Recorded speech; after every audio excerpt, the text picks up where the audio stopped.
तो आप सावधान रहेंगे। भगवान सामने बैठे हैं और वक्ता में आपकी श्रद्धा है कि नहीं, ये हमको जो भी सुनाएंगे सत्य सत्य सुनाएंगे, क्योंकि मैं आपका और आप मेरे आज से नहीं है, 26 साल से संपर्क है। मैं इसी प्रकार से आपके संपर्क में हूं, तो यह प्रश्न तो नहीं होता कि आप लोग जैसे पहले सुनते थे अब नहीं सुनेंगे। सावधान होकर के, विराजमान होकर के, ऐसे नवयुवक बैठे हमारे सामने और बहनें बैठी हैं। ये जो सावधानी है यह आपको पूरा लाभ देगी। असावधानी से काम लेना चाहिए। असावधान हो।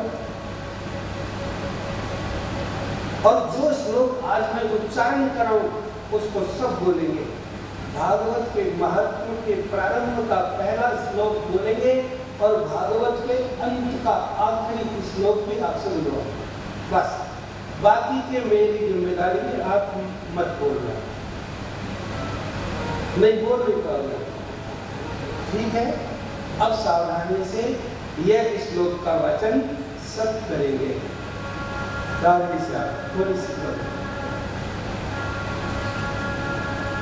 सच्चिदानंद रूपाय विश्वोत्पत्त्यादि हेतवे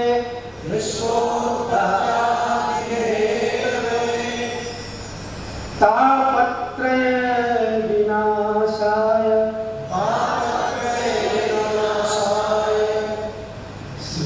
कृष्णाय वयं नमः। श्री कृष्णाय वयं नमः। शुद्ध बोला और याद भी है आप लोगों को। सच्चिदानंद रूपाय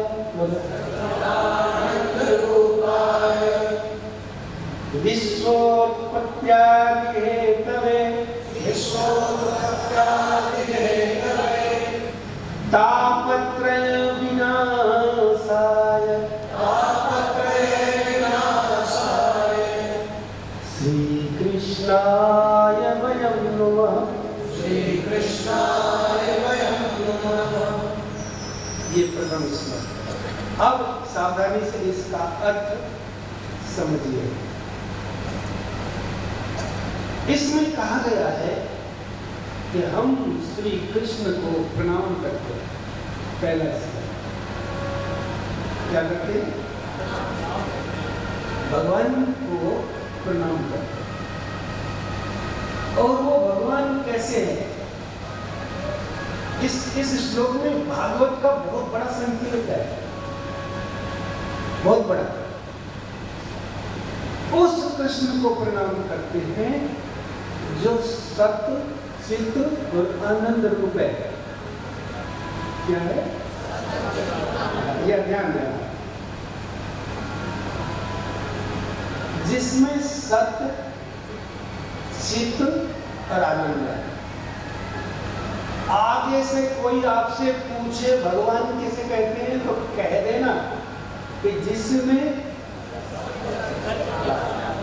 आनंद हो गया। मैं यही चाहता हूं मेरे प्यारे, इतनी बात बंटी भूल मत जाइएगा बंटी, और मुझे तेरे भूलने का खतरा है। देखो भगवान किसे कहते हैं? जिसमें सत्य हो, चित्त हो। आज ये बात नोट करो, आगे क्वेश्चन आएगा। लड़कियां बच्चियां बैठी पढ़ने वाली, आगे ये प्रश्न भी आ सकता है कि भगवान किसे कहते हैं, और आप लोग उसको याद रखें। अब वो लोग इसको याद रखें जिन्हें अपने जीवन के कल्याण के लिए, मुक्ति के लिए भागवत सुनिए। भगवान में ये तीन चीज है, सत्य है, चित्त है और आनंद है। ठीक है। सत्य माने जो सदा एक जैसा हर जगह हर स्थान पर हो, वो सत्य। सब जगह। सत्य वही है जो सब जगह हो, सबके भीतर हो, सदा हो और सदा एक जैसा हो। ये नहीं है कि सतयुग में तो भगवान की शक्ति ज्यादा थी, कलयुग में नहीं है। नहीं, वो वैसा ही है। हम बदले, भगवान नहीं बदला, भगवान की शक्ति नहीं बदली, सत्य वैसा का वैसा ही है। और सत्य का कहीं अभाव नहीं है, हम में भी है वो सत्य, लेकिन हमें पता नहीं है। सत्य माने जो सब जगह रहे, एक जैसा। अब दूसरी क्या है? चित्त। चित्त माने चेतना, चित्त माने जीवन, चित्त माने ज्ञान। समझा? चित्त माने ज्ञान। आपको होश है तो आप कुछ हैं, और बेहोश है तो, अच्छा कोई कोमा में आदमी है, बेहोश है, उससे पूछते हैं, अरे भाई सुन, तू तेरा अपना नाम बता, अपना नाम बता, तो है कौन? यदि वो बता दे तो आप कहते हैं चेत में है। बीच में कुछ ताली वाली बजा दिया, कहते चेत में आयो था। हाँ, चेत में आया माने होश में आया। आपकी उंगली हिली, समझो चेतन में है, वरना तो इस शरीर का एक स्ट्रेचर बना दीजिए, सारे अंग रहेंगे, लेकिन चेतन तत्व नहीं है। और यही चेतन तत्व जब निकल जाता है तो सब कुछ पड़ा रहता है, जो कि जो, और आप पता है कि इसमें से वो चीज गई।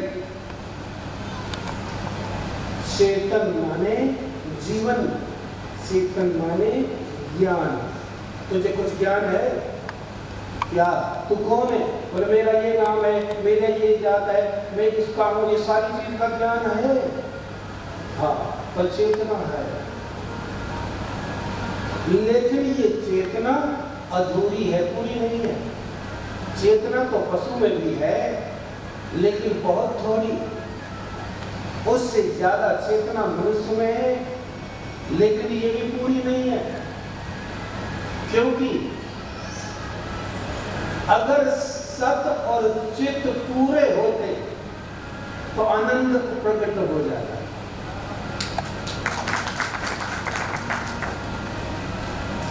जिसकी हमको सबसे ज्यादा जरूरत है वो वस्तु क्या है?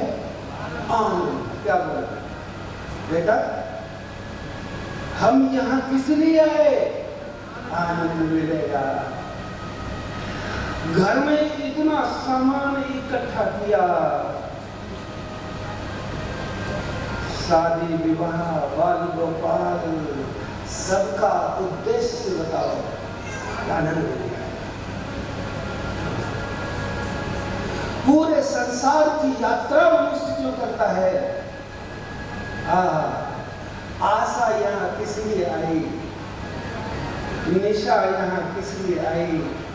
आनंद के लिए। आनंद आ जाए, ये 2-3 घंटे हमारे हृदय से दुख चला जाए, अशांति चली जाए, तो जहाँ पर पूरा सत्य और पूरी चेतना, पूरा ज्ञान हो, वही आनंद प्रकट होता है। ध्यान देना, अगर श्रीमद् भागवत के श्री कृष्ण सच्चिदानंद है तो उनके मुख से निकली हुई वाणी भी सच्चिदानंद है। वही तो होगी। जैसा व्यक्ति, कभी कभी लोग, जैसे आप गलत बोलने वाले को क्या कहेंगे? अरे इसके मुंह में तो ऐसे ही निकलता है। इसके जब देखो तब जिस वाणी में सत्य है, चेतना है, उसमें आनंद है। और आनंद हमारी सबसे बड़ी जरूरत है। हमको किसी भी कीमत पर आनंद चाहिए, लेकिन गलत जगह पहुंच गए। वो आनंद अभी तक मिला नहीं। बोलो बाबा मिल गया तो चश्मा क्यों कर लिया? अरे 70 साल के वृद्ध से पूछो, हाँ भाई पूरा आनंद मिल गया? अरे काय का आनंद, इससे तो पहले ही थी। बोले अब सामने मृत्यु खड़ी है तब भी आप कहते हो कि मैं अधूरा हूं। इसका अर्थ तो ये हुआ कि सच्चिदानंद नहीं मिला, इसलिए आनंद मिल गया। और गोयल साहब, एक जन्म नहीं, करोड़ों जन्म भी दांव पर लगा दो और किसी जन्म में प्यारे से मिलने की प्यास पैदा हो गई ना, तो मजा आ गया। एक जन्म में करोड़ों जन्म की दांव लगा दो और अगर इस एक जन्म में उससे मिलने की कामना पैदा हो गई, उसको पाने की इच्छा पैदा हो गई कि अब परमात्मा को पाना है, उसके पास जाना है, उसका भोगे रहना है, तो वह जन्म कृतार्थ। ऐसे ऐसे महापुरुष सद्गुरुओं के साथ आप लोग रहे जो यहाँ मौजूद है। इस समय गुरुदेव पधारे हुए हैं, जिनकी सच्चिदानंद की चेतना तक आप लोगों को पहुंचना है, तो उस कृष्ण को प्रणाम करना है जो सत्य चित्त आनंद है। आज तो बहुत आनंद रहा कि ये बात आपके समझ में आ गई, क्योंकि जब तक भगवान से दूर रहेंगे आपको चैन नहीं मिलेगा। रसगुल्ला तो मिलेगा, चैन नहीं मिलेगा। खाने को बहुत कुछ मिलेगा, एक चैन को माइनस करते रहना, एक शांति को माइनस करना मिलेगा नहीं। और अगर कहीं मिलेगा उमा कहूँ में अनुभव अपना सत हरि भजन जगत सब सपना, अगर कहीं भी मिलेगा तो उस श्याम सुंदर के पास जाने पर ही मिलेगा। जी कैसे जाए उसके पास? बोले 3 प्रकार से जाओ। वाणी उसके लिए लगा दो, आंख लगा दो और कान लगा दो। इन आंख, कान और वाणी से दुनिया भीतर घुस गई। ये दुनिया भीतर कैसे गई? कान से, आंख से और बोलने से। ज्यादा बात करके देखो 3 दिन तक या तो दोस्ती हो जाएगी या रिश्ता जुड़ जाएगा। ज्यादा बात करता रिश्ता जुड़ेगा, गालेगा। जहां वाणी का, नेत्रों का, कान का उपयोग होगा वो वस्तु भीतर चलेगी। ये दुनिया सारी आंख, कान और वाणी के रास्ते से गई। किसके? 3। जिससे ज्यादा बात करते हो तो वो या तो अपना हो जाएगा या रिश्तेदार हो जाएगा या वो मित्र हो जाएगा, हो घुस जाएगा। करोगे ना? या जिसको ज्यादा देखोगे हो जाएगा भीतर, और जिसको ज्यादा सुनोगे तो चलेगा। तो वाणी से हरि कीर्तन भागवत में ये देखिए, ब्रज से आए हुए हमारे राधा रमन जी और ये जो बजा रहे हैं ऑर्गन पे, ये मनोज कुमार जी, और पैर बजाने वाले भैया वो पारी तो थोड़ा सरल सा नाम रख दिया, बढ़िया नाम है पारितोष। नाम माने प्रसन्नता। और ये तो पुराना है ही, जामवंत के वचन सुनाए सन हनुमंत। इसको पता लग जाए महाराज जी की कई भागवत है, सुन हनुमंत।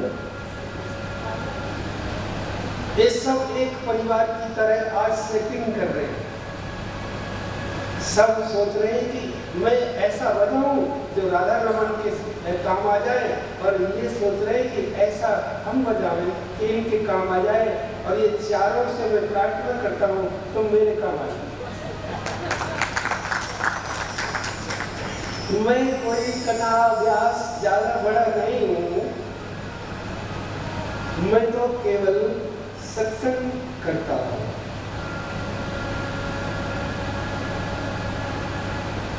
देखो, सच्चिदानंद रूपाय ऐसे तो हमारे कन्हैया हैं, ठीक है। अब आधी लाइन आई कि ये तो हो गया उनका रूप। अब वो करते क्या है सरकार कि विश्वोत्पत्त्यादि हेतवे वो सारी संसार को बनाता है, फिर उसको पालन करता है और फिर उसका ठीक काम करता है। भगवान के काम है ये पैदा करता है। यार सत्य प्रकाश तेरे को बढ़िया चीजें खाने की मिल रही है, ये सारा का सारी व्यवस्था अगर हमारे हाथ में होती तो महाराज हम प्रेसिडेंट जैसा खाना खा लेते। बड़ी मुश्किल से आज बहुत बढ़िया खाना मिला 10-11 बजे से। हर एक व्यक्ति के हाथ में न तो जन्म है न पालन है, कि हर आदमी ये चाहता है मेरा पालन किस प्रकार से हो, किस प्रकार से, उस प्रकार जैसा वो है, लेकिन होता वही है जैसा वो चाहता है प्रभु। तो जब हमारे हाथ में न पैदा होना है, न जीना है, न मरना है, तीनों काम उसके हाथ में है। ये तो हो गया उसका काम। सच्चिदानंद का काम क्या है? वो संसार को है, उत्पत्ति करता है, पालन करता है और विनाश करता है। तीन काम हो गए। एक श्लोक बढ़िया तरह से समझ लो, पता नहीं कितनी कथा आगे चलानी है, लेकिन ये जो हमारा देश है, ये नींव है, ये सच्चिदानंद। यहाँ से हम श्रीमद् भागवत के इस सुंदर कुंज में प्रवेश करेंगे, जहाँ श्याम सुंदर के दिव्य दर्शन भी होंगे, उनका श्रवण भी होगा, और किसी किसी को तो यहाँ बैठे बैठे स्पर्श भी होगा, छुएगा। जब वो स्पर्श करेगा तो रोमांच होगा, आंखों में अश्रुपात भी हो सकता है। ऐसा होता है जब वो छूता है, स्पर्श करता है। सच्चिदानंद है ना, तो यदि छुएगा तो हम भी सच्चिदानंद हो जाएंगे, हमारी स्थिति बदल जाए। तो भगवान का काम विश्वोत्पत्ति आदि बाबा पेट्रोल आपसे सुनूंगा, ये श्लोक याद करो। अब नीचे आओ, हमको भगवान को प्रणाम करना है, यानी भगवान को समर्पण करना है। जिसको आप प्रणाम करते हैं, इसका मतलब वो आपसे शक्ति में ज्यादा, आपसे बुद्धि में ज्यादा और आपसे प्यार में ज्यादा तब प्रणाम करते हैं। वास्तव में प्रणाम तब होता है। तो जिसको हम प्रणाम करते हैं, इसका अर्थ है कि हमें उसकी शरण में जाना है, हमको उसको अपने को देना है, अपने सब कुछ देना है। किस लिए? कि हमको 3 दुख लगे हुए, 3 दुखों से परेशान हैं। अगर उसकी शरण में चले जाएंगे तो 3 दुख नहीं रहेंगे, क्योंकि दैहिक भौतिक का 3 दुख है। देह के दुख, रोग या रोग होते हैं ना, तो दुख नहीं होते। दैविक, कभी बहुत भारी बारिश हो गई, कभी भूकंप हो गया, कभी मौसम खराब हो गया, कभी रोग फैल गया, बड़े बड़े रोग आ जाते हैं। ये जो संसारिक जितने भी आपदा, ये और भौतिक मानसिक चिंता सबसे बड़ा दुख है, तनाव का दुख है। हम नित्य बेचैन है, अशांत है, ये 3 दुख लगे हुए हैं और तीनों दुखों से हम परेशान हैं।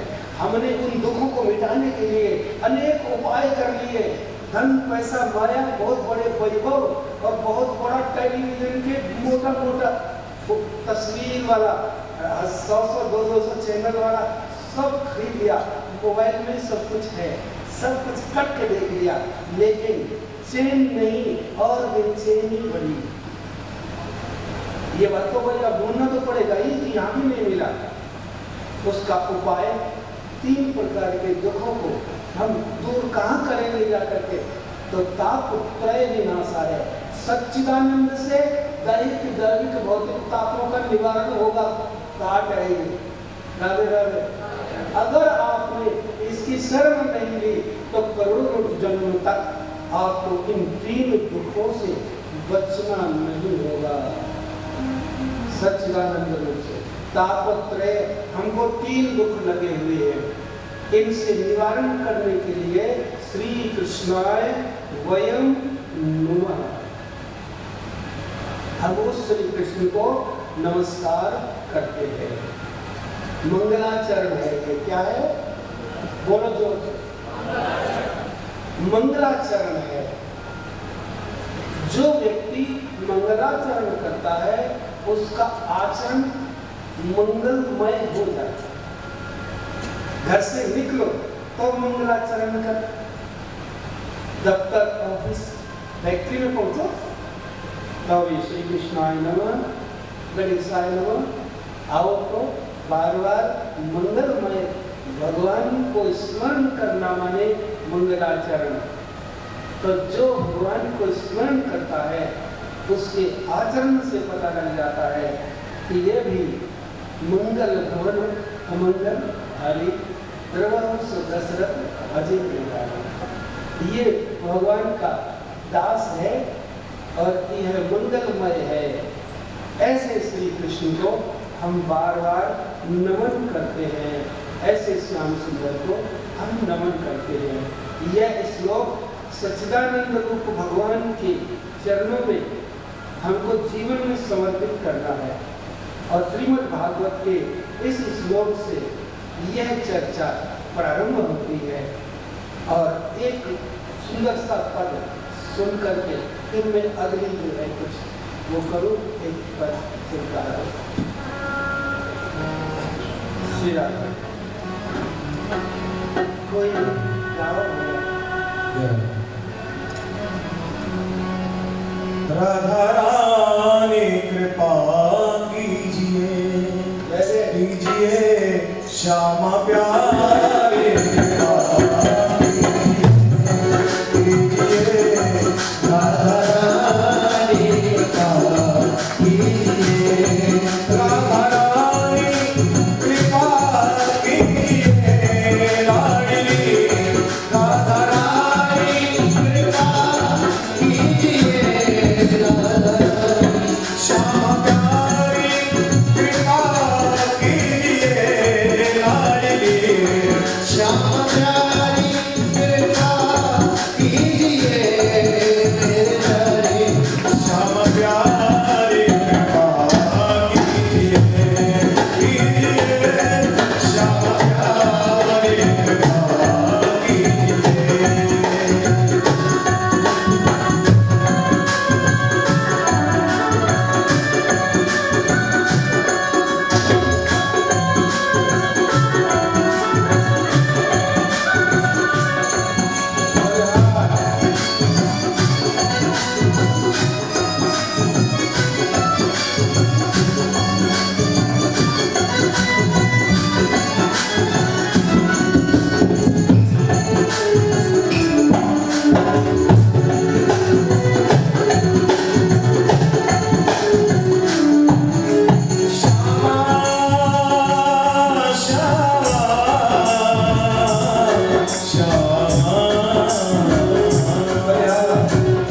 ब्रज को सुख तीनों लोक में नदी को परे, काबू में अति सरस बरसानों को है। राजा वृषभान गोप कीरत श्री रानी जहाँ, नाम रटत निज दिन वृषभानुनंदनी को है। नाम रटत निज दिन वृषभानुनंदनी को है। प्रेम सी सरोवर गिर कहा गहवर बन मांगे ईश्वर मूर्ति मुनीमोगे आशा है यही ब्रज जन्म मिले बार बार आशा है यही ब्रज जन्म मिले बार बार ब्रज के सुख आगे वैकुंठ लगे भीमो में ब्रज के सुख आगे वैकुंठ लगे भीमो में राधा रानी कृपा कीजिए लाडली राधा रानी कृपा कीजिए राधा रानी कृपा कीजिए चरणों में बसा लीजिए चरणों में बसा लीजिए रानी कृपा कीजिए हे किशोरी श्याम प्यारी कृपा कीजिए जय श्री राधे जय जय श्री राधे जय जय श्री राधे जब कृपा की बात सुन के इतना आनंद आ गया तो हो गई तो जब क्या होगा पर हो ना गई क्या कहाँ बैठे हो जिसको अनुभव होगा वो सभी हो जाएगा नैनी सारण्य में कहाँ नैनी सारण्य उत्तर प्रदेश में सीतापुर जिले में नैमिषारण्य तीर्थ स्थल है जहां पर श्रीमद् भागवत की कथा ऋषियों ने सुनी जिनकी उम्र हजारों वर्ष थी सुनने वाले की सुनाने वाला केवल 20 साल का युवक सूत जी और एक 20 वर्ष का बालक कथा सुना रहा और सुनने वाला बड़ी बड़ी लंबी दाढ़ी वाले हमारे देश की ये परंपरा देखिए वो ऋषि लोग ये भागवत सुन रहे तो ये भागवत कैसे क्यों सुनने लगे बस वो हजारों ऋषि आए और आके बैठ गए और सूत जी से कहने लगे सूत जी हम लोग यहाँ पर 1000 साल के लिए आए हैं 1000 साल के लिए यहाँ आपको तो लगता होगा वो समय अलग था बोले करोगे क्या अनुष्ठान पूजा और भगवान की कथा सुनना चाहते हैं तो बोले मुझसे इतनी कथा सुन चुके आप लोग अब क्या सुनना चाहते हो बोले अब कथा मत सुनाना अब कथा सार सुना दो सूता शाही कथा सारम मम कर्ण रसायनम ऐसी कथा सुनाना तो सार हो ये भी नहीं है कि सुनते सुनते बूढ़े हो गए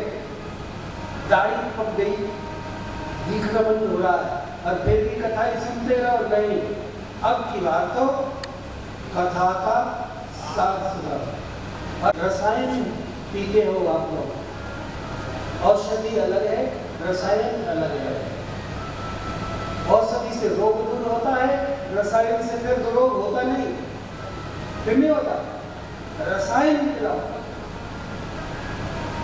सूत जी ने कहा कि आपको क्या सुनना है पहले मुझसे बताओ रसायन की कौन सी कथा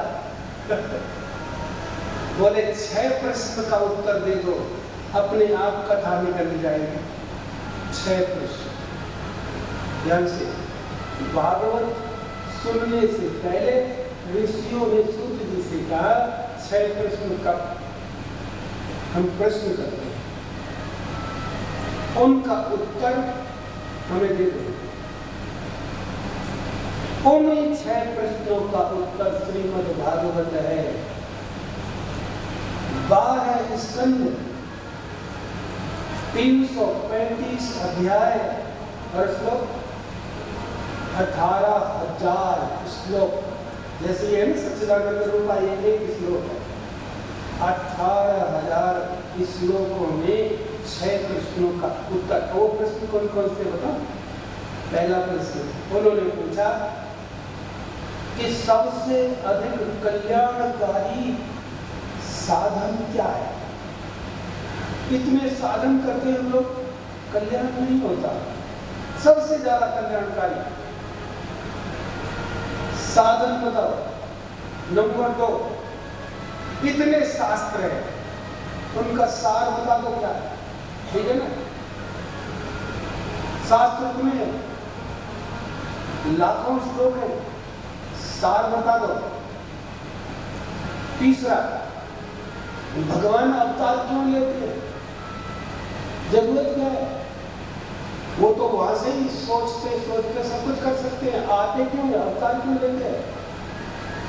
चौथा, अवतार भी लिए तो कितने लिए? सब बताओ। पांचवा,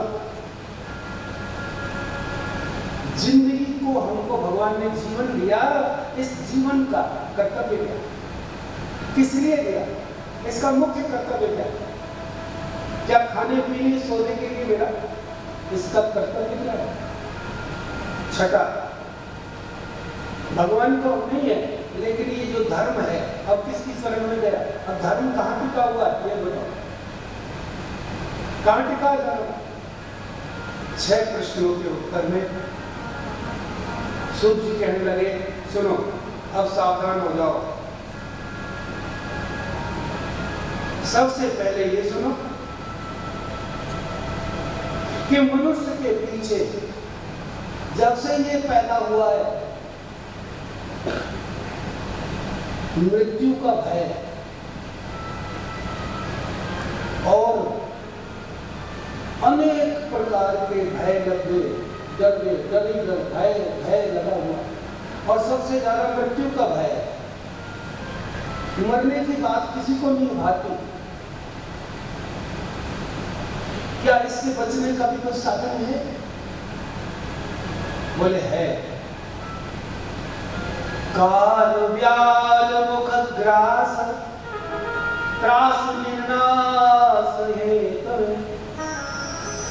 श्रीमद् भागवतम शास्त्रम कलौ कीरेण भाषितम्। कि मृत्यु के भय से दूर होने के लिए, निवृत्त होने के लिए सुखदेव जी ने कलयुग के प्राणी के लिए श्रीमद् भागवत को प्रकट किया। श्रीमद् भागवत ऐसा साधन बताएगी आपको कि जब तुमको मृत्यु का भय नहीं रहेगा, बल्कि ये कह दोगे कि अब हमारे सामने मृत्यु भी आ जाए तो हंसते हंसते हम फूलों की माला समझ करके पहन लेंगे। भय नहीं रहेगा। काल रूपी सर्प सबको काटता है, उसके दुख को मिटाने के लिए श्रीमद् भागवत शास्त्र को प्रकट किया कलयुग के प्रारंभ में। सुन लो, ये भागवत किनको मिलता है कि जन्मांतरे भवेत् पुण्यम, कई जन्म के पुण्य होंगे तो भागवत होगा, नहीं तो नहीं आए। इस भागवत शास्त्र को पढ़ ले या अमृत पी ले। अमृत पिएगा जब भी नहीं मरे। बोले नहीं, देवताओं ने किया था ऐसा। देवताओं ने कहा था परीक्षित से कि ये तू अमृत को पी ले और चला जा, अमर हो जा, तुझे तक्षक काटेगा ना, साथ लगा जा। और ये कथा हम सुन ले। देवताओं ने कहा था, तो सुखदेव जी ने कहा भाग जाओ यहाँ से। अमर होके क्या करोगे? जब डर डर डर के जियोगे, भयभीत होकर के जियोगे, 100 साल की जिंदगी होगी, लेकिन एक दिन भी चैन नहीं होगा। आगे डोलोगे घर घर से, क्यों बुद्धि बुद्धि क्या निर्भय हो गए? बहुत डर लगे हुए हैं, भय लगे हुए हैं। ऐसे 1000 वर्ष की जिंदगी से तो 1 साल की निर्भयता की, प्रसन्नता की जिंदगी अच्छी ना? क्यों साहब बोलो? 1000 साल जियो और डर लगता रहे कि कोई खा जाएगा, कोई मार देगा, कोई उठा ले जाएगा, कोई हरण करके ले जाएगा। यदि यह सोच सोच करके जीना हो तो राज का जीना।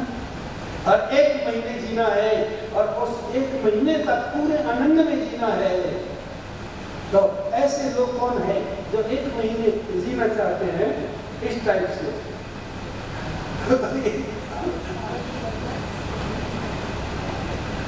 क्योंकि वह 1 महीना उसके 100 वर्ष से अच्छा है। इसलिए अमृत पीने से, अमर होने से अच्छा है कि यदि थोड़ी सी जिंदगी मिले लेकिन अच्छी मिले, थोड़ा सा जीवन मिले लेकिन पवित्र मिले, थोड़ा सा जीवन मिले मुस्कुराते हुए, हंसते हुए, आनंदित होते हुए जी ले आए। स्वामी विवेकानंद कितने दिन जीवित रहे? 32 साल लगभग चले गए। महाराज स्वामी रामतीर्थ आज भी अमर है, व्यास गद्दी पर उनको याद किया जा रहा है। अरे भाई, थोड़ी थोड़ी उम्र में जीने वाले भक्तों की कथा यहाँ पर आप लोगों को बहुत सुनने को मिलेगी कि जिनकी जिंदगी थोड़ी थी लेकिन जिंदगी महान थी, प्रेमानंद से भरी हुई थी, सुखी थी। ऐसी योजना बनाकर बैठो। यहाँ पर ऐसी कथा का प्रारंभ होने जा रहा है। इसलिए अमर होने से अच्छा है श्रेष्ठ जीवन जीना और मोक्ष को प्राप्त हो जाना। हमको नहीं चाहिए। इसलिए श्रीमद् भागवत शास्त्र आपको भय से निवृत्त करेगा। बोले ये भय कैसे लगा? मोह से लगा और फिर भयभीत हो गया। पहले परिवार बसाया, फिर उसी से डरने लग गया। कुछ पैसा कमाए तो डरने लग गया, संपत्ति कमाई तो डर लग रहा है। एक मिनट डर रहे हैं लोग। ऐसी स्थिति में हमको कोई भय से निवृत्त कर दे। जिए तो शेर की तरह जिए, जिए तो दिलेरे की तरह जिए, ऐसा मार्ग बताइए। हाँ, वही सुनो। ये भागवत यही मार्ग बताता है। तो महाराज ये भागवत कहाँ से हुई? पहले भगवान ने ब्रह्मा को सुनाई, ब्रह्मा जी ने नारद को, फिर सनकादिक को, फिर दोबारा से सनकादिक ने नारद को, ये दोनों भाई भाई है। फिर नारद जी ने व्यास जी को, और व्यास ने फिर इसकी रचना करी, विशाल बना दिया ग्रंथ, और वो अब वही ग्रंथ है जो आप तक आ गया। तो नारद और सनकादिक ये कैसे कैसे कहाँ इनका मिलन हुआ? तो ऐसे थोड़ी होता है। महापुरुषों और संतों का मिलन सहज नहीं होता। नारद भी भगवान से के प्रिय भक्त हैं और सनकादिक भी भगवान के भक्त हैं। एक दिन ऐसा हुआ कि नारद जी बद्रीनाथ में घूम रहे थे। कहाँ? नारद जी, और वहां पर 4 छोटे छोटे बालक मिले। उनकी आयु तो लगती थी 5 वर्ष की, लेकिन उनकी आयु 50-50 हजार वर्ष की थी। एक ऐसा भी जीवन है। सनक, सनंतन, सनातन, सनत कुमार, ये 4 ऋषि है। इस दुनिया में सबसे पहले जो पैदा हुए वो ये 4 है।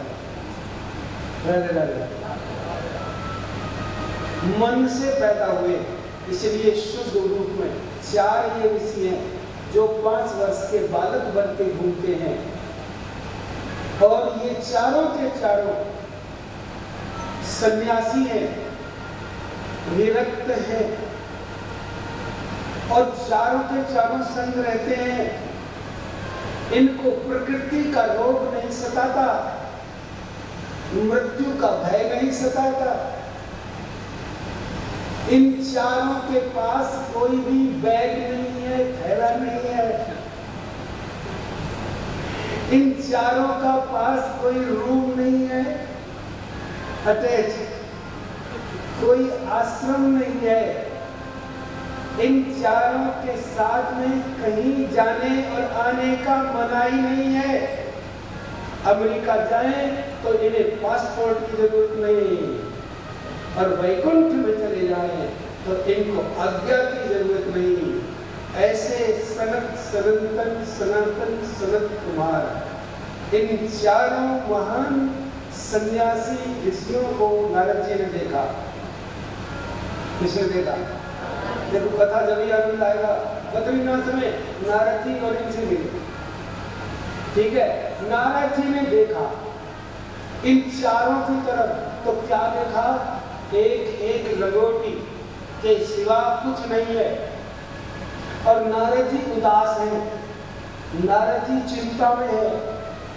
नारद जी के साथ एक घटना ऐसी घट गई, वो चिंता में, वो अपनी चिंता की दवा खोज रहे हैं कि कोई मेरी चिंता को दूर कर दे। और ये चारों के चारों निश्चिंत, इनके पास में आनंद ही था, क्योंकि ये सच्चिदानंद से जुड़े,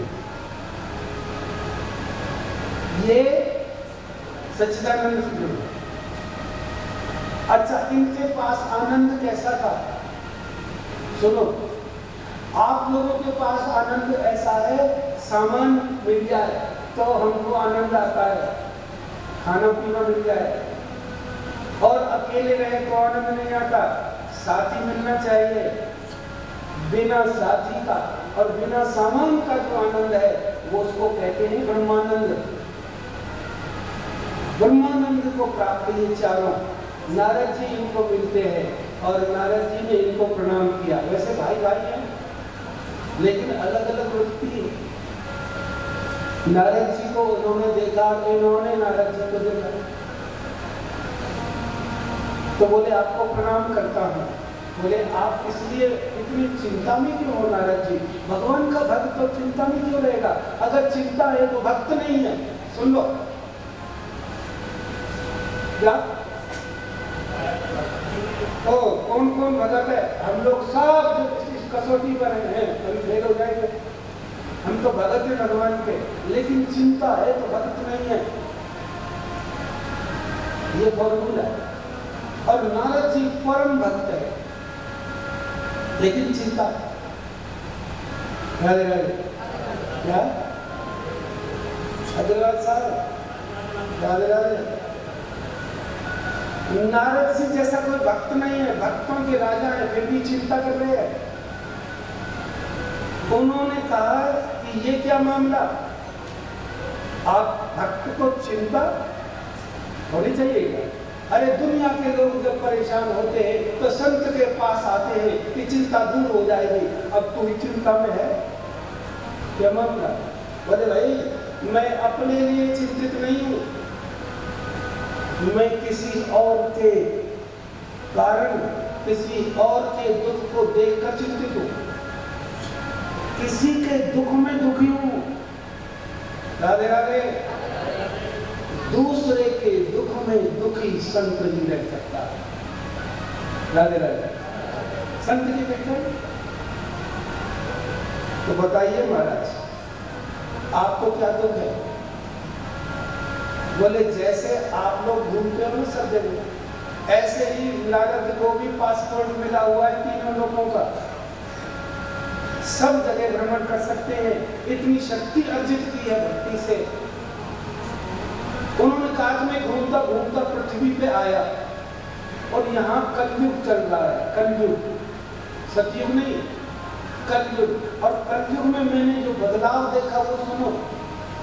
मैंने देखा तीर्थों में गया, बड़े बड़े वहां गया, बद्री उसमें गया, पुष्कर जी गया, सब जगह गया, सब जगह झूठ का बोलबाला है, सत्य नहीं है, तप नहीं है, दया नहीं है, दान नहीं है। कलयुग में ये सब हो रहा है। जब ये सब देख करके मुझे दुख हुआ तो मैंने सोचा अब ये दुनिया तो कलयुगी लोग हैं, झूठे लोग हैं, अधिकांश ढोंगी लोग हैं, इसलिए ऐसी जगह चलो जहाँ थोड़ी देर आनंद मिले। आप लोगों को जब थोड़ी अशांति होती है तो वृंदावन हरिद्वार चले जाते हो ना, तो नारद जी ने भी सोचा कि चलिए वृंदावन। राधे श्याम। वो भी वृंदावन चल दिए, और वृंदावन आके ही तो टेंशन हुई उनको। बोलो वृंदावन। ले अब रामपाल ने कहा वृंदावन नहीं जाएंगे। नारद जी वहां से निश्चिंत थे, लेकिन वृंदावन में जाते ही उनको चिंता सता गई, उनके मन में कष्ट हुआ। बड़ा ऐसा दृश्य उन्होंने देख लिया, और वह दृश्य आप लोगों को पता है कि भागवत की कथा बड़ी सूत्रात्मक है, बड़ी मनोवैज्ञानिक है। उन्होंने देखा कि एक जवान स्त्री है, युवती है, सुंदर है, और उसके पास बहुत सारी और भी देवियां हैं, उसकी सेवा में लगी हुई है।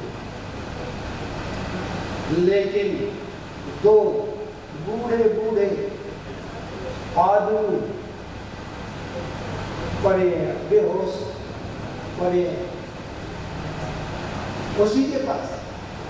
जवान स्त्री है और दो आदमी पड़े हैं। कौन?